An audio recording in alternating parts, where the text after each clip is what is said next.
कर्जमाफी आम्ही देणार आहोत।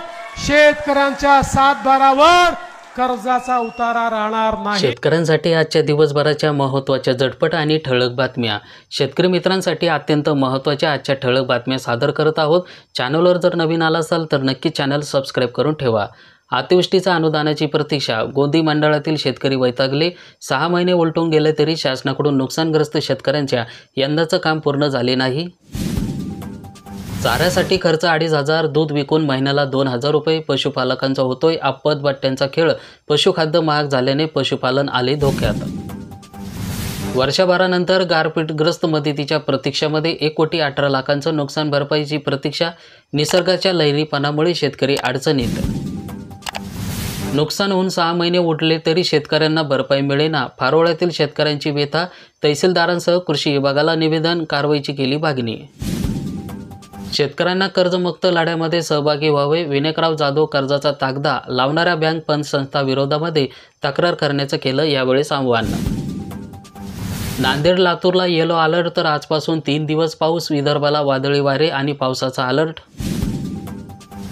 शेतकरी योजना लॉटरी पद्धतीने राबवणे बंद करा, लवकर शासन निर्णय काढण्यात येणार। शेतकऱ्यांना दिलासा, लाभार्थ्यांना होणार आता फायदा। राज्याच्या दीर्घाईमुळे शेतकऱ्यांना विमा भरपाई नाही, खरीपाचे 2,219 कोटी रुपये अजूनही प्रलंबितच।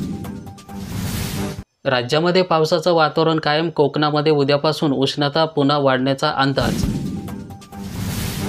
1300 क्विंटल सोयाबीन खरेदीच्या खोट्या नोंदी आढळल्या तर अकोला जिल्ह्यातील नाफेडच्या सोयाबीन खरेदी प्रक्रियेमध्ये मोठा गैरप्रकार उघडकीस आलेला आहे।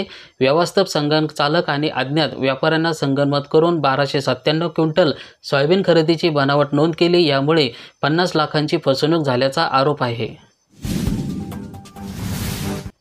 आधार कार्ड बँक खात्याशी करणे आवश्यक असणार, आधार कार्ड बँक खाते लिंक करणे आवश्यक असणार। नुकसान भरपाई मिळवण्यासाठी शेतकऱ्यांचं आधार कार्ड त्यांच्या बँक खात्याशी जोडलेलं असणे आवश्यक आहे, तर आधार लिंक नसल्यास शेतकऱ्यांना आर्थिक मदत मिळवण्यास अडचण येऊ शकतात। अतिवृष्टी आणि अवकाळी पावसामुळे मोठ्या आर्थिक संकटात सापडलेल्या शेतकऱ्यांना या निधीमुळे मोठा दिलासा मिळणार आहे। शेतकऱ्यांच्या हातात थेट मदतीचा पैसा गेल्याने त्यांना शेतीसाठी आवश्यक तयारी करणे आणि कर्जफेड करणे सोपे होईल, असे सूत्रांना यावेळेस कळवले। अतिवृष्टी नुकसान भरपाई आली, शेतकऱ्यांसाठी आनंदाची बातमी। पावसाळ्यातील जुलै आणि सप्टेंबर आणि ऑक्टोबर या 3 महिन्यांमध्ये झालेला अतिवृष्टी आणि अवकाळी पावसामुळे शेतीचं नुकसान मोठ्या प्रमाणात झाले होते। केंद्राकडून अनुदान हिस्सा मिळवण्याचा मार्ग अखेर मोकळा झाला, 8 पूर्ण केल्याने थकीत अनुदान मिळणार। पीक विम्याचे 2,160 कोटी रुपये शेतकऱ्यांच्या खात्यामध्ये जमा होणार, राज्य सरकार 2 दिवसामध्ये देणार हप्ता। राज्यातील 22 जिल्ह्यातील 54 लाखाहून अधिक शेतकऱ्यांना मोठा दिलासा मिळाला आहे। पीक विमा योजनेअंतर्गत 2,160 कोटी रुपयांचा भरपाईला मंजुरी मिळाली असून राज्य सरकार लवकरच विमा कंपन्यांना 700 कोटी रुपयांचा पहिला हप्ता देणार आहे।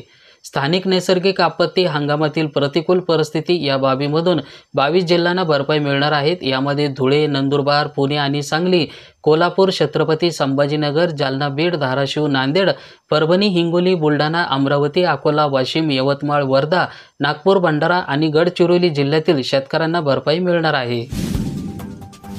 सोलापुरामध्ये कांद्याचे दर गडगडले, प्रति क्विंटल 1,000 रुपयांना घसरण, शेतकरी मोठ्या संकटात। शेतकऱ्यांचं अनुदान थांबवणे योग्य नाही, मुनगंटीवारांचा सरकारला घरचा आहेर। मागील वर्षापेक्षा कांद्याला चांगले दर, मार्चमध्ये दर टिकून यंदा उशिराने आवक सुरू, निर्यात शुल्कामुळे शेतकऱ्यांचं नुकसान। जिल्ह्यातील 4.25 लाख रेशन कार्ड लाभार्थ्यांना ई-केवायसी बाकी, 8,84,000 लाभार्थ्यांना केली ई-केवायसी, 10 दिवसामध्ये उर्वरित पूर्ण करण्याचं आता आव्हान। आयुष्यमान भारत कार्ड काढणार तरच मिळणार मोफत उपचार, धुळे जिल्ह्यातील आतापर्यंत 7,90,000 नागरिकांना काढले आहेत आयुष्यमान भारत कार्ड। 42,000 जणांनी काढला फार्मर आयडी, शासकीय मदत मिळवणे होणार आता सोयीचं। सांगोला तालुका कृषी अधिकाऱ्यांची माहिती, फार्मर आयडी काढण्याची आता प्रक्रिया वेगाने सुरू। अखेर शेतकऱ्यांना खुशखबर, तर अखेर 7 महिन्यानंतर 65,000 शेतकऱ्यांना मदत झाली मंजूर। ऑगस्ट आणि सप्टेंबर नैसर्गिक आपत्ती राज्य शासनाकडून प्राप्त झाली आहे। वाशिम जिल्ह्यातील 31 ऑगस्ट आणि 4 सप्टेंबर आणि 21 ते 23 सप्टेंबर दरम्यान झालेल्या अतिवृष्टीमुळे 53,831 हेक्टरवरून अधिक क्षेत्रावरील खरीप पिकांचं नुकसान झाले। जिल्हा प्रशासनाने या पीक नुकसानीचा अहवाल विभाग स्तरावर सादर करीत बाधित शेतकऱ्यांना 65,504 शेतकऱ्यांसाठी निधीची मागणी केली। त्याबद्दल आता 7 महिने उलटल्यानंतर शासनाकडून बाधित शेतकऱ्यांना मदत देण्याचा निधी मंजूर झालेला आहे, तर या संदर्भातील शासन निर्णय 18 मार्चला निर्गमित करण्यात आलेला आहे। सांगली जिल्ह्यात रब्बी हंगामात 560 कोटी रुपये पीक कर्ज वितरण्यात 36,000 शेतकऱ्यांना मिळाला लाभ। कर्जमाफी होईल या आशेने शेतकऱ्यांना कर्जमाफी परतफेड केलेली नाही, त्याचाच परिणाम म्हणून थेट पीक विमा कर्ज वितरण्यात झाला आहे। खरीप हंगाम 2024चा पीक विमा अद्याप शेतकऱ्यांच्या खात्यावर जमा करण्यात आलेला नाही, तर पीक विमा कंपनीकडून शेतकऱ्यांना जाणीवपूर्वक वेठीस धरलं जात आहे। त्यामुळे शेतकऱ्यांची प्रलंबित पीक विमा रकमेवरून विधिमंडळामध्ये प्रश्न उपस्थित करण्यात आला। आमदार राष्ट्रवादी काँग्रेस अजित पवार पक्षाचे आमदार राजेश विटेकर आणि भाजपचे आमदार श्वेता महाले यांना लक्षवेधी उपस्थित केली। त्यावर उत्तर देताना कृषी मंत्री माणिकराव कोकाटे यावेळेस हे बोलत होते। तुरीची नोंदणी केलेल्या शेतकऱ्यांना दिलासा, पणनचे परिपत्रक जारी, 13 एप्रिलपर्यंत प्रत्यक्षात खरेदी होणार तूर। 2024 खरीप हंगाम पीक विम्याचे पैसे लवकर शेतकऱ्यांच्या खात्यावर येणार, सरकारने घेतला हा मोठा निर्णय। खरीप पीक विमा मोठी अपडेट आली, तर नैसर्गिक आपत्तीमुळे बाधित शेतकऱ्यांना देह नुकसान भरपाई देण्याचं राज्य शासनाने 100 दिवसाचा कृषी आराखड्यामध्ये समाविष्ट केलेला आहे। मंत्री कोकाटे यांना सांगितले, परभणी जिल्ह्यातील खरीप 2024 मध्ये प्रधानमंत्री पीक विमा योजनेअंतर्गत 7,63,062 शेतकऱ्यांना सहभाग घेऊन 5,23,858 हेक्टर क्षेत्र विमा सुरक्षित केले। 6.5 लाख शेतकरी कर्जमाफीपासून वंचित, निकषाची पूर्तता करून 8 वर्षापासून मिळेना शेतकऱ्यांना लाभ। छत्रपती शिवाजी महाराज शेतकरी सन्मान योजनेअंतर्गत शेतकऱ्यांना 1.5 लाख रुपयापर्यंत कर्जमाफीचा निर्णय घेण्यात आलेला होता। 2017 मध्ये या संदर्भातील घोषणा झाल्यानंतर गेल्या 8 वर्षांमध्ये निकषाची पूर्तता करून तब्बल 6.56 लाख शेतकरी योजनेच्या लाभापासून वंचित असल्याचं धक्कादायक वास्तव समोर आलं आहे। हरभरा खरेदी आधारभूत केंद्राच्या माध्यमातून करा, ॲडव्होकेट कोठारी यांची माहिती। खुल्या बाजारामध्ये प्रति क्विंटल 650 रुपये कमी दर।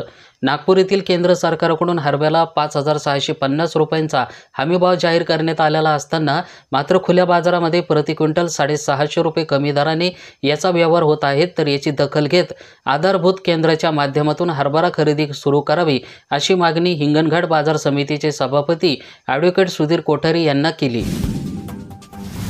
परभणी जिल्ह्यातील 12,000 बोगस पीक विमा अर्ज केले रद्द। हिंगोली जिल्ह्यातील 1,800 विमा अर्जाची कृषी सहाय्यकामार्फत पडताळणी सुरू। सरकार आणि शेतकऱ्यांमध्ये सकारात्मक चर्चा, कृषी मंत्री शिवराज सिंग चौहान। पुढील बैठक 4 मे रोजी होणार। शेतकऱ्यांची कृषी मंत्र्यांसोबतची चर्चा फिसकली, तर 4 तास झालेल्या बैठकीमध्ये कोणताही तोडगा नाही।